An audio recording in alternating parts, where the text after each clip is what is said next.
So if anyone doesn't want to be visible in the recording, then feel free to turn off your video camera.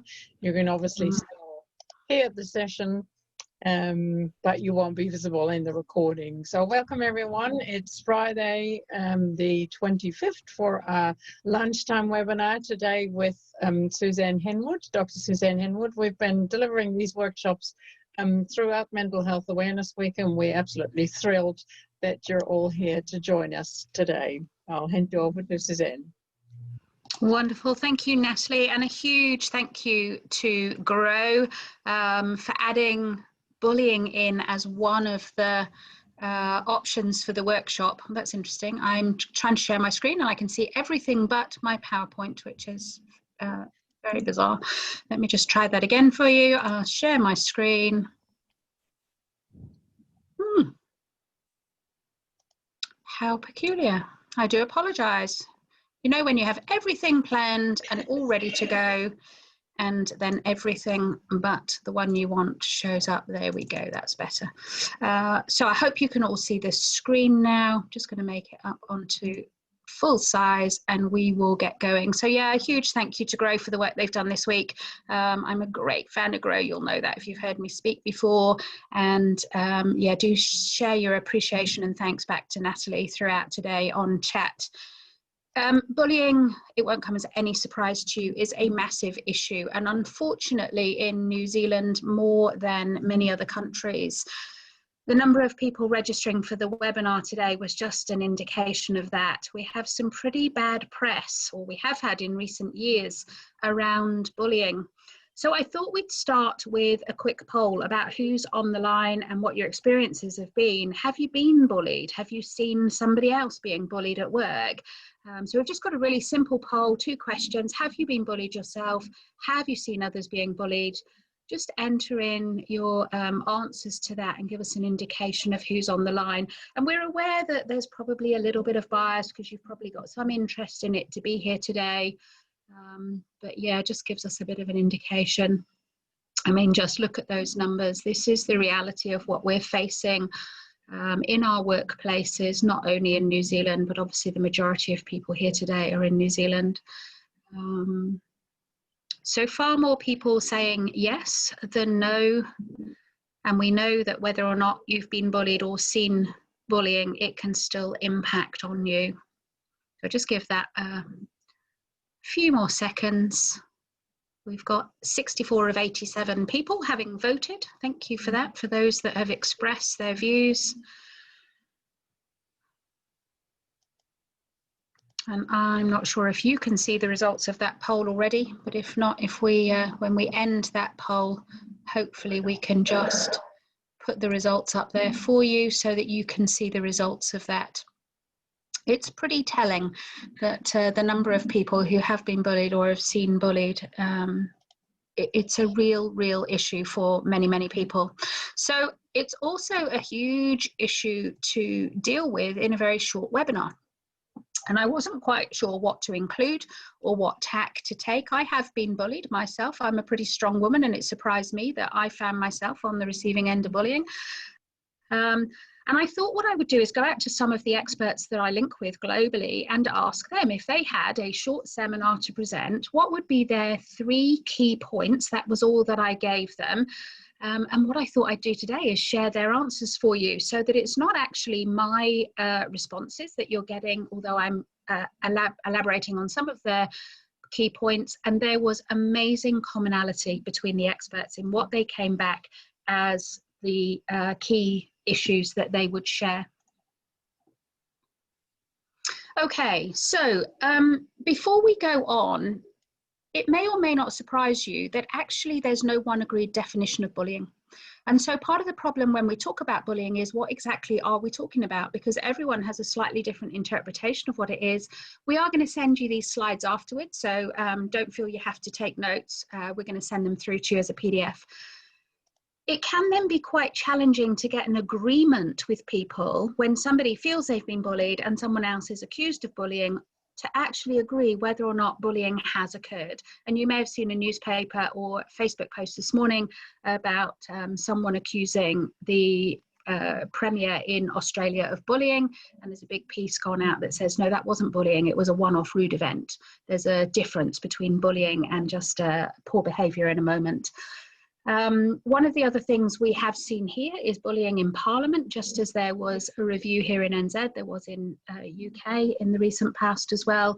And there's several high-profile cases in New Zealand at the moment. And one of the issues is getting to that point where we can agree that bullying has occurred. We know that it's not a one-off event, and we know that it's not just rudeness or misjudgment or poor management, but then what is it? How do we come up? This definition that I'm showing you, you've probably been reading as I've been talking. This came out of our report into Parliament in New Zealand, and it appears to be based on the WorkSafe definition. But even if you look at other definitions, there seem to be some common points that are probably worth just reminding ourselves of. If we use this as the starting point, then bullying is repeated.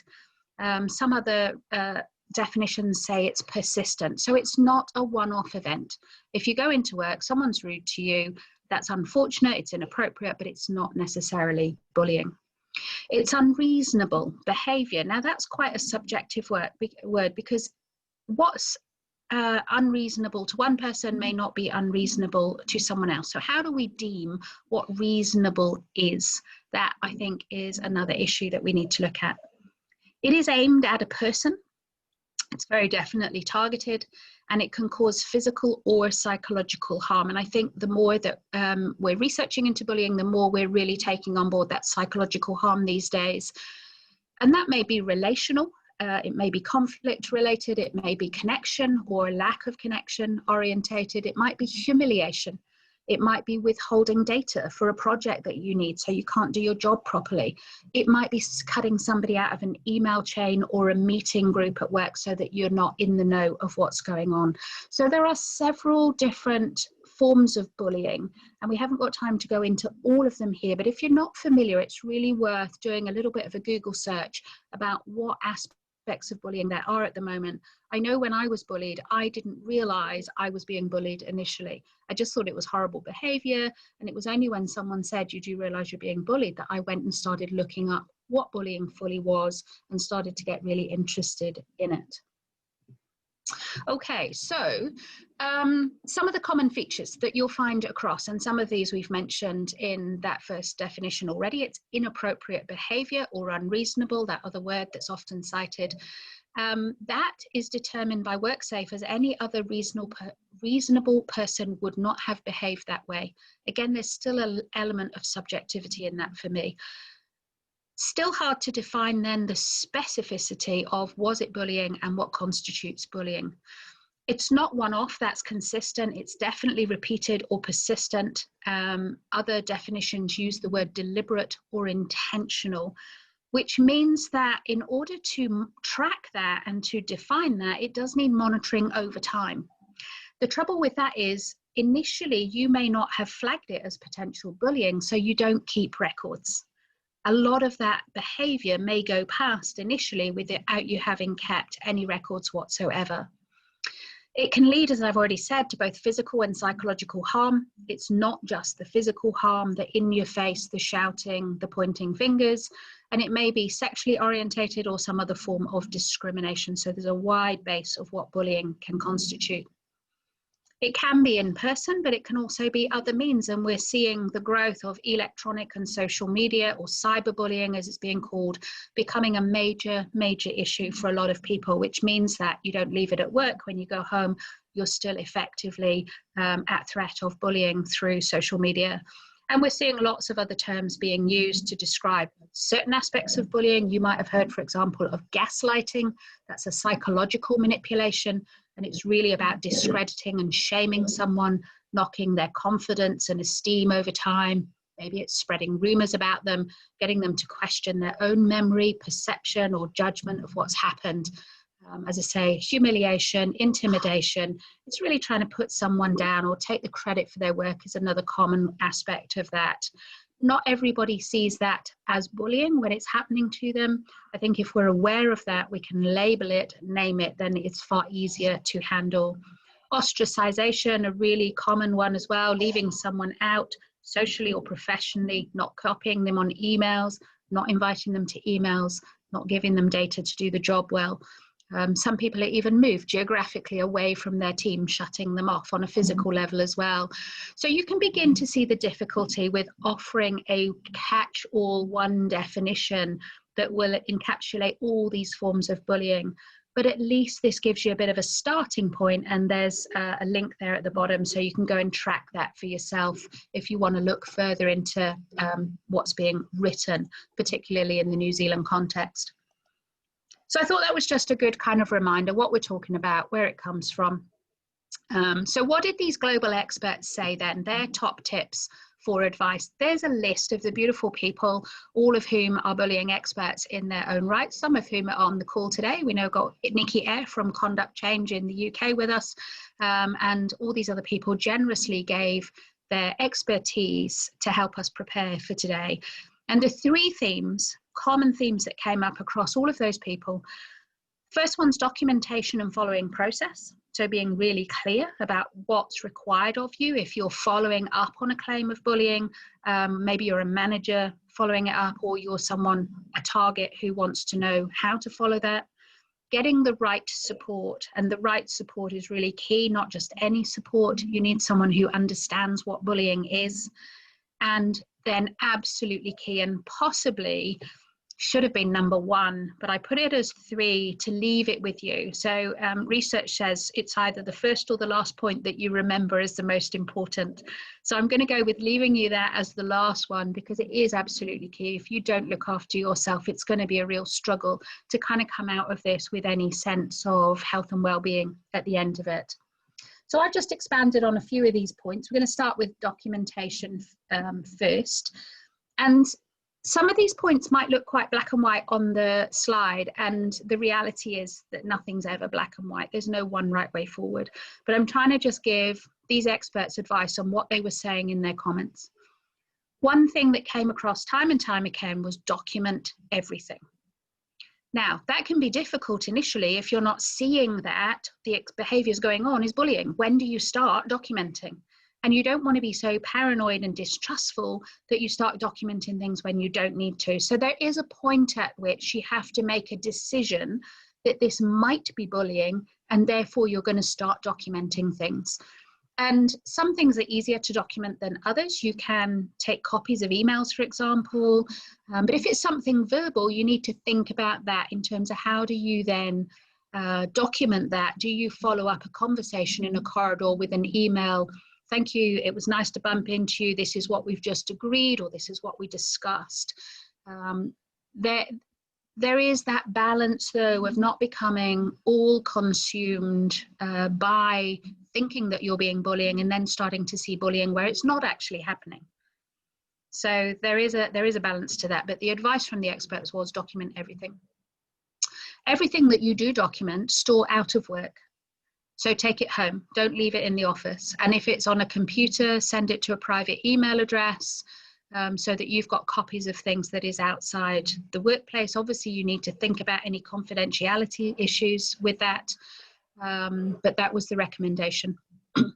Talked about verbal exchanges already. It is much more difficult with verbal exchanges, and especially if nobody else was there to hear it. We know neuroscience says we don't hear everything 100% accurate. I'm sure already that if I sat and spoke to each of you individually, you would have a different view of what I've already said today. We hear different things. We filter conversations through our own values, through our own experiences. So verbal exchanges can be very difficult and are often used by bullies because they're not recorded or witnessed. So they're a real difficulty in terms of how we do that. If you do have any formal meetings, it's okay to request to record those. Now, they might say no, and it might temper what's said at the meeting if they know it's being recorded, but maybe that's okay. But certainly if you go to any formal meetings, it's absolutely okay to request whether or not you can record that with an audio recorder so that you have absolute evidence of what was said and what was agreed. Timescales is an interesting one. I don't know if you're aware that there is a 90-day limit on bullying in terms of reporting it, so that something that happened 92 days ago, if you then take a bullying claim, is out of the time scale, so it can't be included. And that makes it really difficult when you're monitoring over a period of time, because we know bullying is persistent and repeated. At what point do you take some action? Do you just do the first 90 days of recording, or do you just in some way weigh up some incidents might be more important than others, or more severe than others, and so you might deliberately want to ensure that they're included in that 90-day period. So just being aware of that. A couple of web links there, partly where I got that detail from, but also where you can get some other really good advice from. Both of those really worth following up. And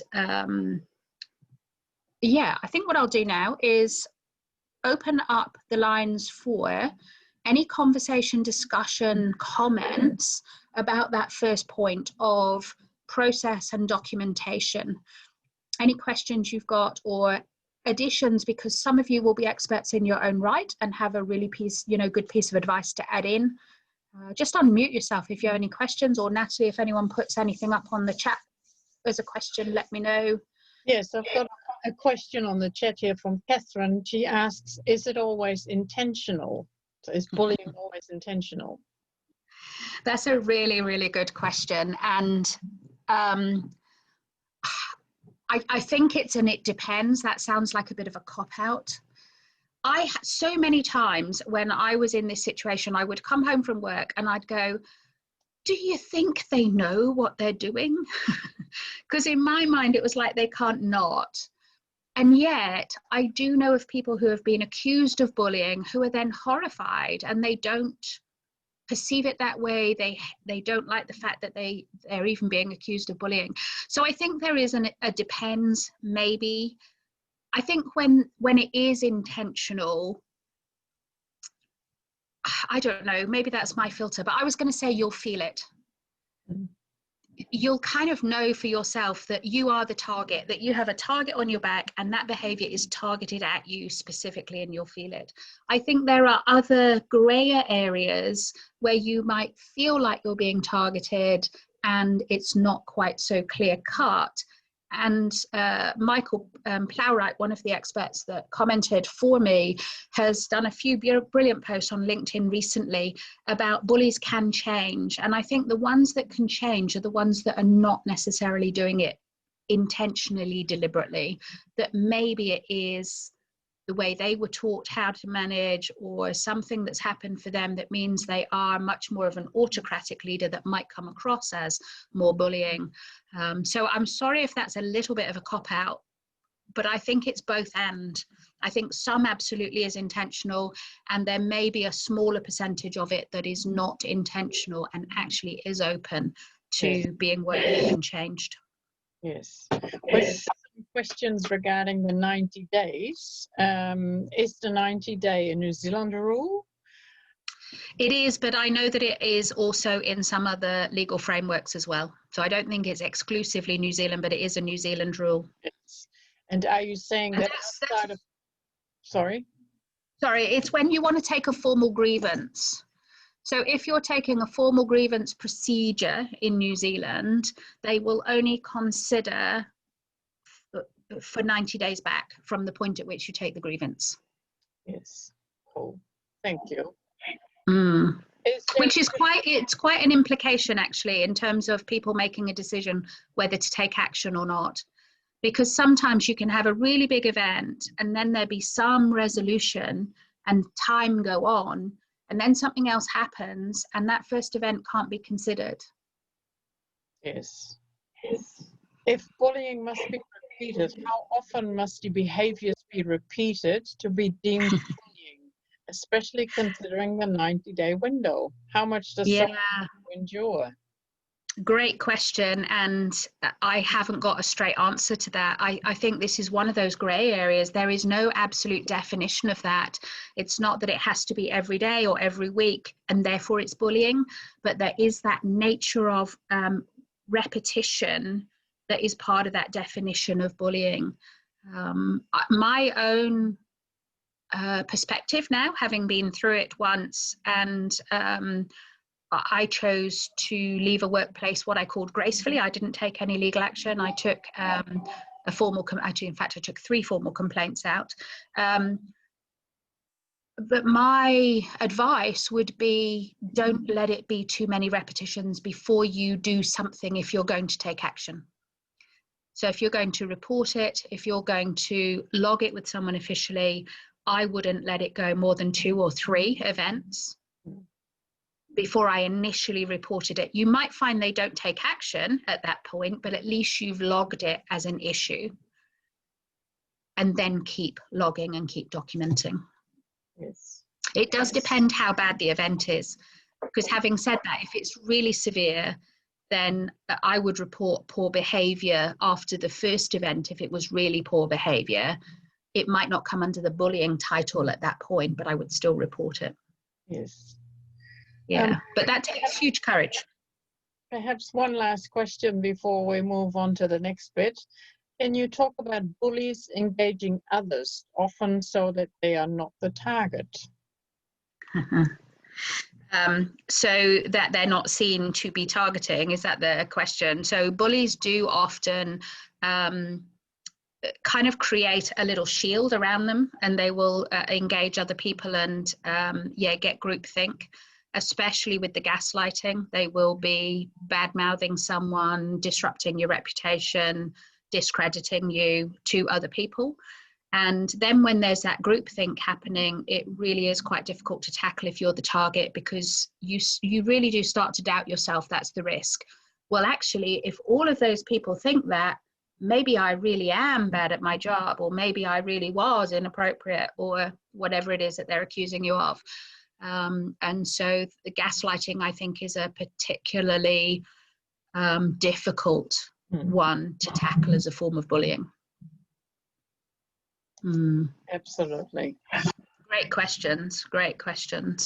And I'm really sorry that there's no absolute definitive answers, but I think it to be real, it is to say that bullying is a really complex issue, and there are no black and white absolute answers or pieces of advice to say this is what you should do. I think every person needs to be educated about what the options are and make their own choice about what's right for them.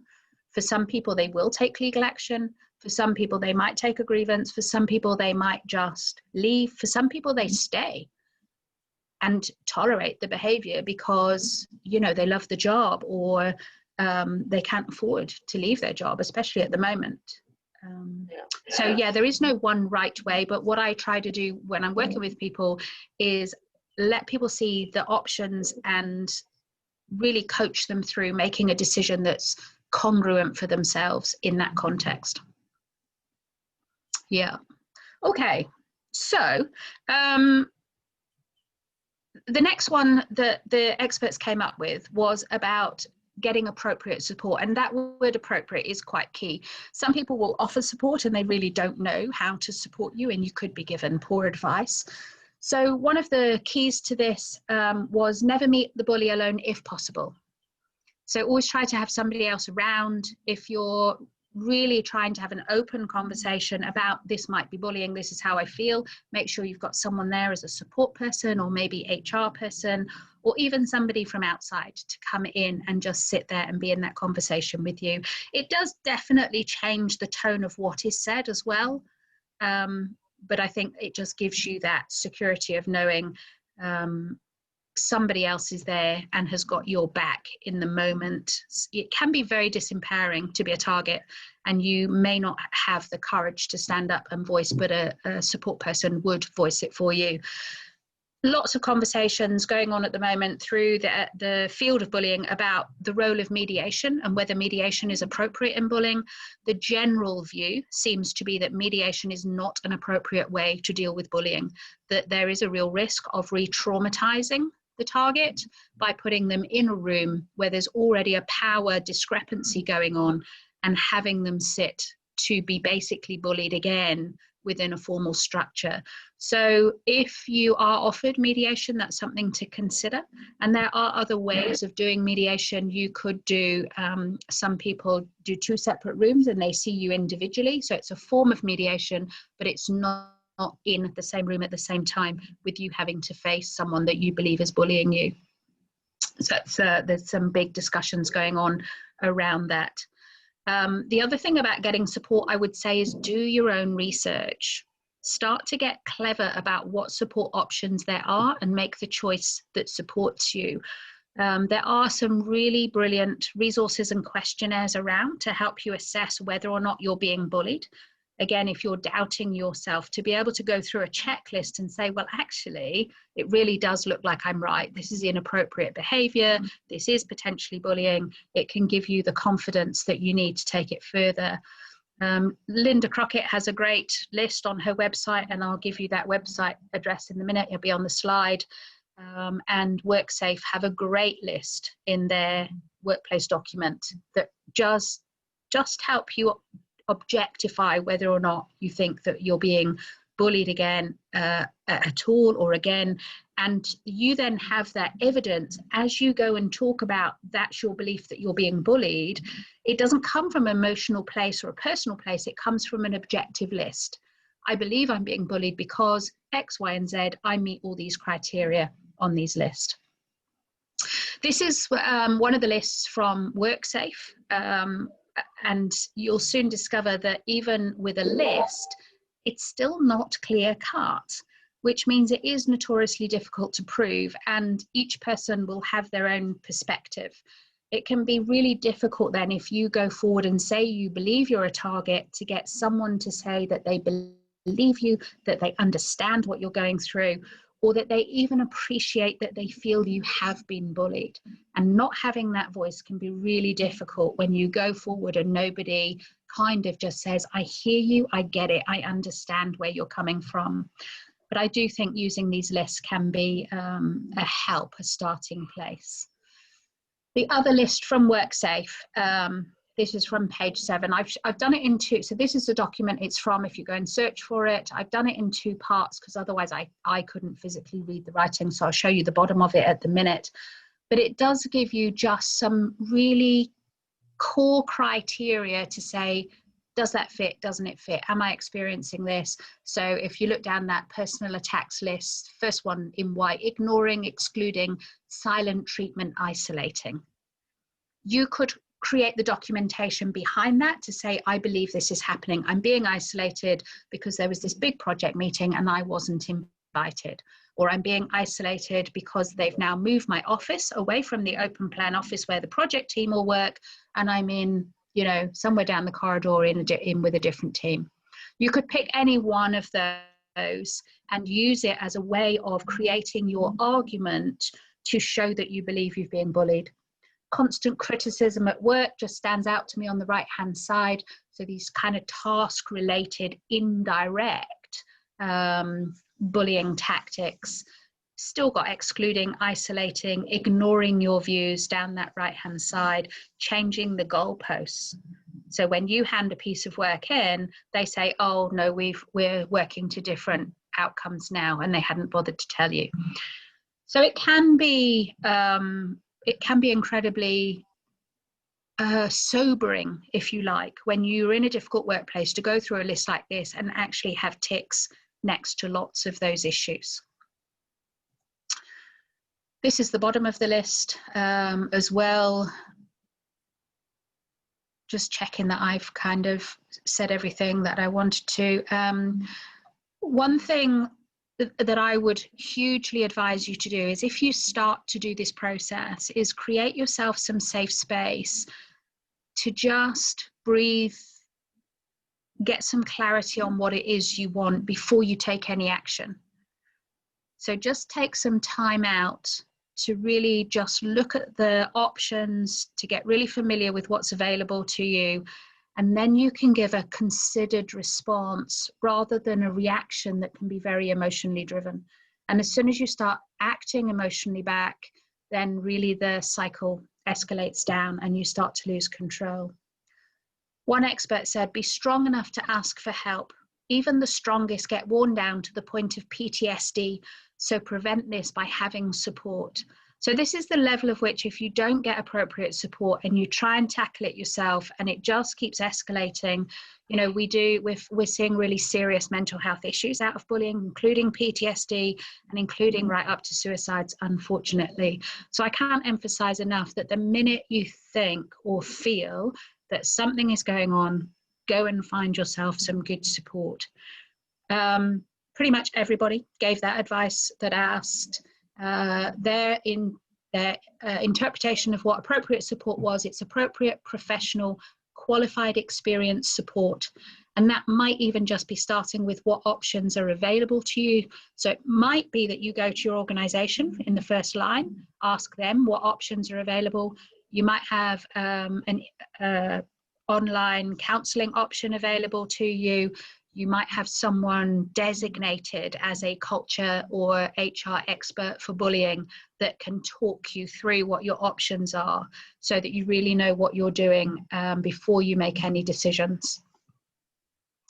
Okay, again, getting back to the right support, one expert said the problem with psychological harassment is most cases are he said, she said situations, i.e. that different view of what's gone on. It's complex, convoluted, insidious, and multi-layered. This is what you're dealing with in bullying. It's not a simple case.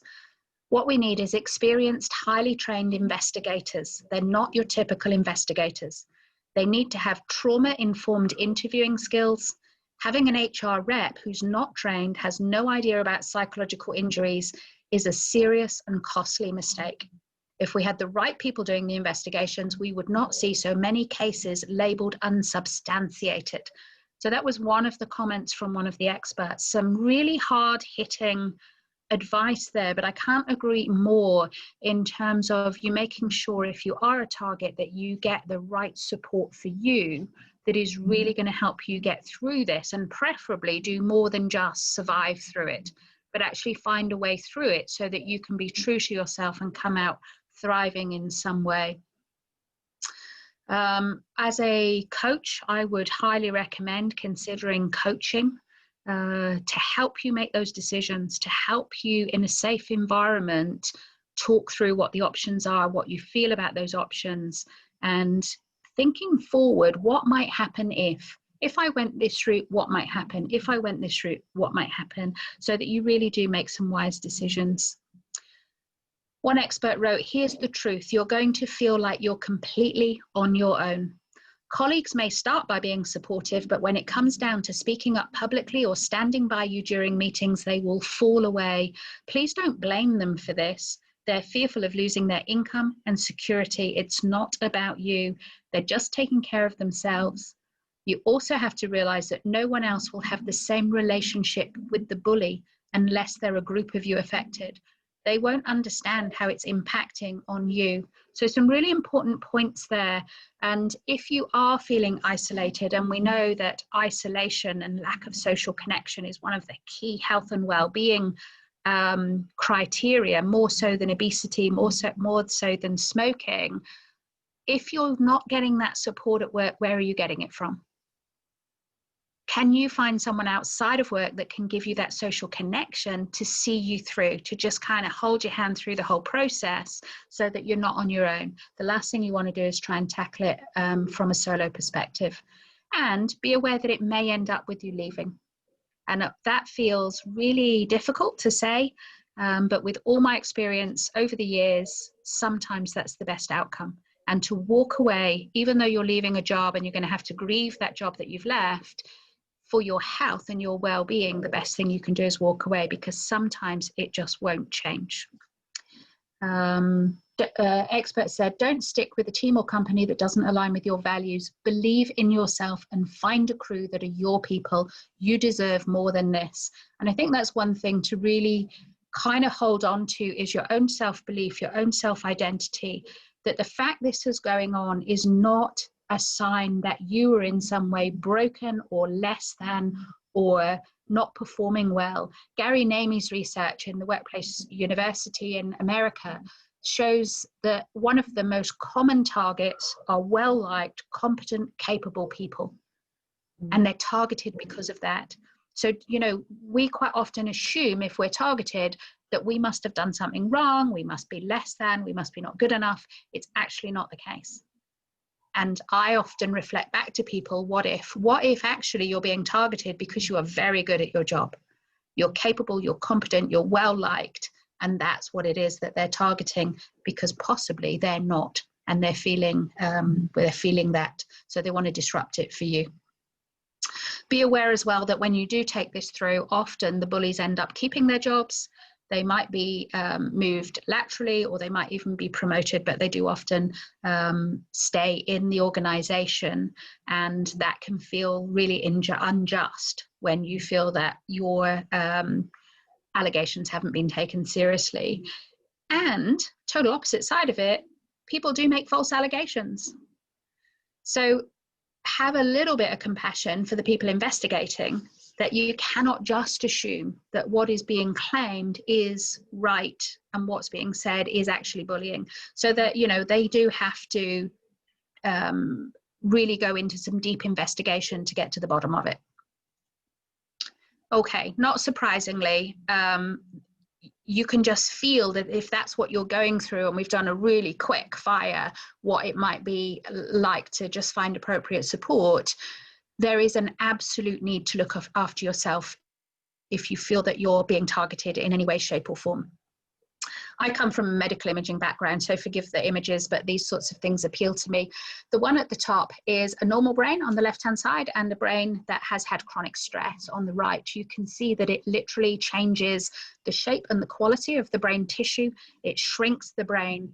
And so not only is that kind of painful emotionally and mentally, but actually it does over time stop you being able to make those good, wise decisions. You are kind of stuck in a spiral until you can get yourself out of it. The other thing for people who say, oh, it was just a harsh word, or it was just this, we now know that the areas of the brain that are lighted up by both social pain and physical pain are pretty much the same. So when you say it hurts to be socially excluded, psychologically abused, gaslighted, whatever, it does hurt just as much as a physical pain does, but it's not visible, so it's harder to deal with. If you take a painkiller like an aspirin, it will reduce that pain, which is really interesting. So you might not think of taking a painkiller for social pain, but it would actually be effective, just like if you had a headache and took a painkiller. So the harm that bullies are causing is becoming more and more well documented. The psychological harm is becoming much, much more well known.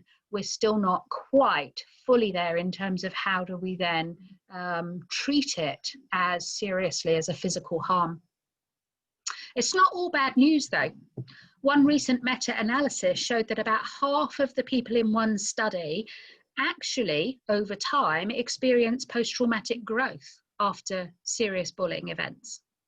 So it is possible, when you look after yourself and when you get the right support through it, to come out and use it as a growth opportunity. I wouldn't ever wish it on somebody, but it is possible to come through bullying and to find a way through it and be okay at the other end. You do need to actively look after yourself, and you do need to get that right support.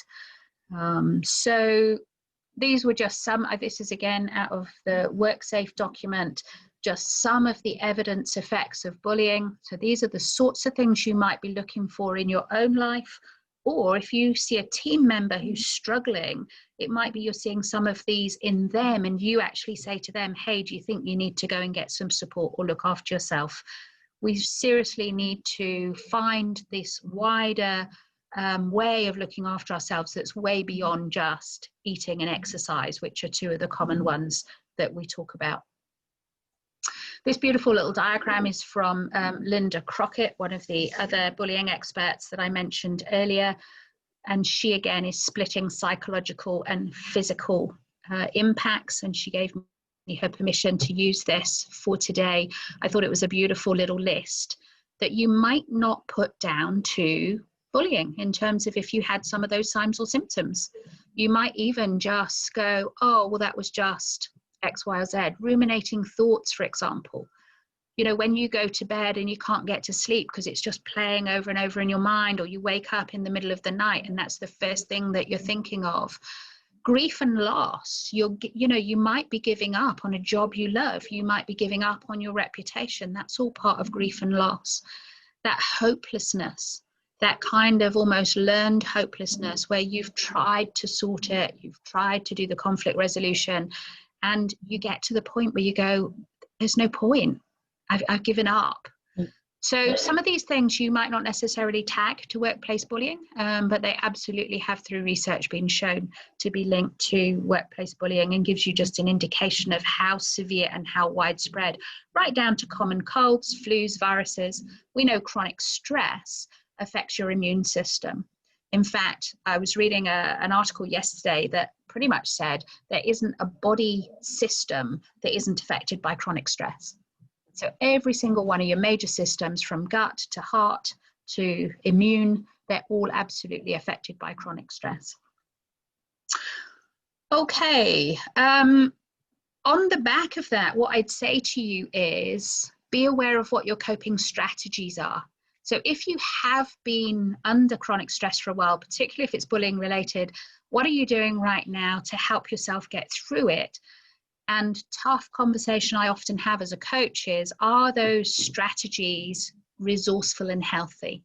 Because sometimes what we can do is put in unresourceful ways of coping, and it might be eating more, it might be drinking, it might be drugs, it might be gambling, it could be online shopping, it can be all sorts of things that we use as coping mechanisms, self-soothing mechanisms, that actually then down the line become problems in their own right that we have to tackle. So looking at really good ways, that's why, again, coaching can be so, so helpful to help you come up with really good ways of reducing that stress physiologically, just making sure that you don't put anything else in the mix that you then have to deal with. One of the biggest things for me, I think, is letting go of the need for justice and accepting the fact that there often will not be a sense of justice at the back end of this, that you may not get the resolution that you want, that you may not get the apology that you want, that you may not even get the admission that it is bullying that you want. One expert, again, just a quote from them, even if you have taken a case through to the point where you received a financial settlement, the employer probably hasn't admitted to the bullying allegations, and you're unlikely to have received an apology. So just be aware that bullying often doesn't have a nice clean ending, and if you're not expecting a nice clean ending, then it's easier to cope with that, I think, in my mind. I found this just as a last piece of anyone who's into any of the nervous system stuff. You can't not have heard of Polyvagal Theory at the moment. Now, it looks like a really complicated slide, but I just want to kind of say that there are all these layers that you can be facing as a target, and right down to in that middle, that kind of freeze, what we call the dorsal vagal collapse, your sense of absolute withdrawal and hopelessness. There's just no point. And that's what I think what we often see as burnout or PTSD, and you're likely to be seeing staff off sick in that place. They're unable to come to work. But coming out from that, some of the other things that you might see as interesting behavior in a workplace, but actually is just a normal nervous system response. So fighting and flighting. If you have a staff that's arguing back, showing some anger, that's not always a chosen response. It's a nervous system subconscious response. It's just your body trying to protect you. So both for you, we can get really harsh on ourselves and beat ourselves up. Oh, I flared back up. Oh, I responded inappropriately. You know, just have some compassion for self. That is your body responding because it's trying to protect you. And likewise, if you see that in a workplace, being aware that it may not be them acting as they are in that moment. And what we're hoping to get is people right out into that performance level where there's wholly psychological safety. They can perform, they can be themselves, they can be in good connection. That new vagus is the ventral vagal connection, where we can make eye-to-eye contact and really hold the space for somebody else to be themselves and to perform at work. So if you're interested in that, well worth looking up a little bit of polyvagal theory. I think it really shows the physiology of what's going on underneath bullying that helps you give a deeper understanding. Okay, so again, just stopping there, and I'm aware I've thrown a whole load of information at you, but happy to carry on these conversations after today. But anything for now, quick question, discussion, any of those points that I've raised about those last 2 points, getting appropriate support and looking after yourself. There is a quick question here. What about if the bully is diagnosed with narcissistic personality? Would the victim still be able to claim for personal grievance from their experience? They can still claim. One of the issues you need to think of in an employment context is both the bully and the target is employed. And so both of them need to be managed and both of them need to be cared for. If someone has a narcissistic personality disorder, and we do see it, you know, the figures for psychopaths in leadership is much higher than the normal population, unfortunately, and often that can be linked. So, you know, it may well be an issue. I think you as the target still have the absolute right for psychological safety at work. So you can still take out a grievance if that isn't the case. It does complicate the issue if there's a mental health condition in the bully themselves. It also makes it much less likely that that bully is going to change their behavior if they have a diagnosed condition like that. One of the things we know about psychopaths and narcissists is they don't have the same empathetic circuitry to link to their heart that most people do. And so they don't have the ability to connect with that. Let me just feel what this must be like for you. They just can't do it. So there is a whole nother layer of expertise that needs to come in handling that. I would imagine that for a lot of people, it's not a formal diagnosis. There's a suspicion that it's narcissistic behavior. Yes.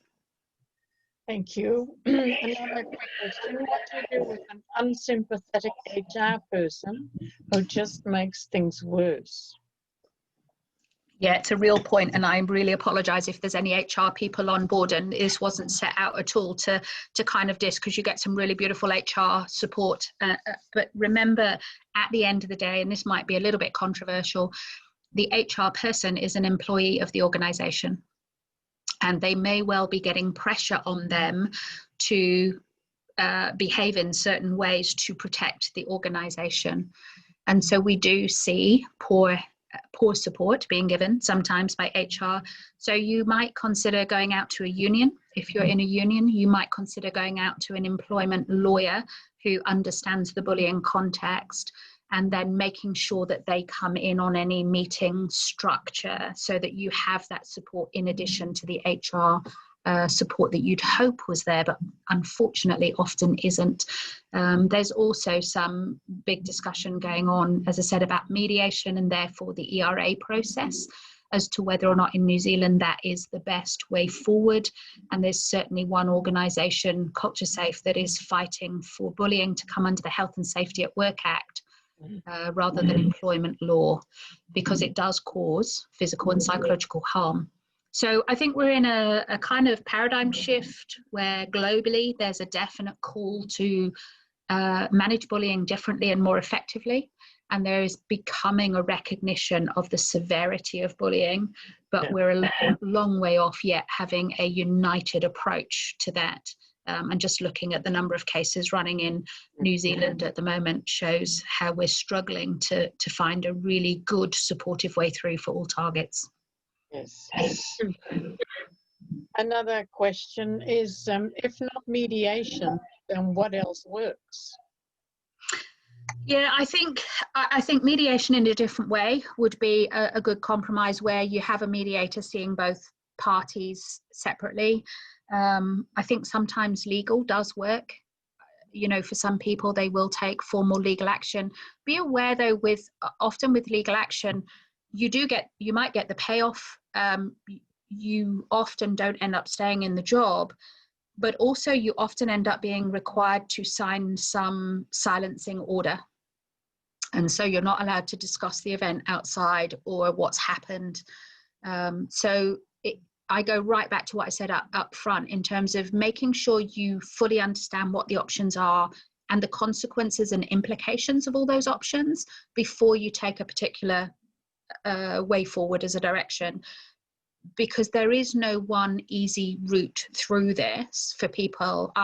In all the years that I've given support to people or kind of got, academic theoretical support and understanding behind it, I wouldn't ever go to one person and say, this is how you would handle bullying. It's so contextual and individual.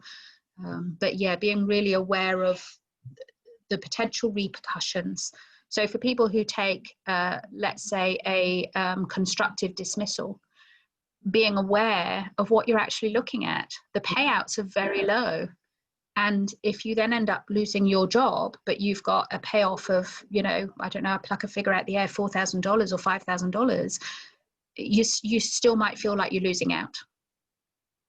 Yes. So being really aware. To be honest, I don't think there's any winners in situations like that. There's not. So I come back to point 3, self-care, self-care, self-care. At the end of the day, making sure you are okay, that you are healthy, that mentally you can move forward, that mentally and in your gut, deep in your gut, you can kind of go, I'm okay. What I did was okay in response, that I've been true to myself, that I haven't lowered my behavior to their level. And if I did respond, it was because my nervous system responded, and I'm going to forgive myself for responding, not beating yourself up. Because there's very rarely a clean process or winner to this. It's a really insidious, difficult and complex issue to deal with in the workplace. Yes, I totally agree. And look after yourself, make sure that you do what is best for you. And as I said before, I don't think there's any winners in situations like that, but you have to look out for yourself. Absolutely. Yeah. I'm afraid we're going to finish it. Or was there one more thing you wanted to say, Suzanne? No, I was just going to say, is there any last question? But really, I want to say to you, because so many of you said you either had been bullied or you had seen bullying, is do go and get appropriate support. Don't try and do it on your own. It is just too difficult to do it on your own. And there's some good support networks out there. I hope I've given you some really simple tips to get you started. Do feel free to contact me directly if you think I can be of further advice from here. We'll send you the slides. Go and have a look at those tables. Go and have a look at the WorkSafe documents. But more than anything else, please know you are worthy of being your own priority and support yourself 110%. Yes, I really agree with that, Suzanne. Thank you very much. I've had a quick look at the chat. There's lots of people who are very appreciative of the presentation.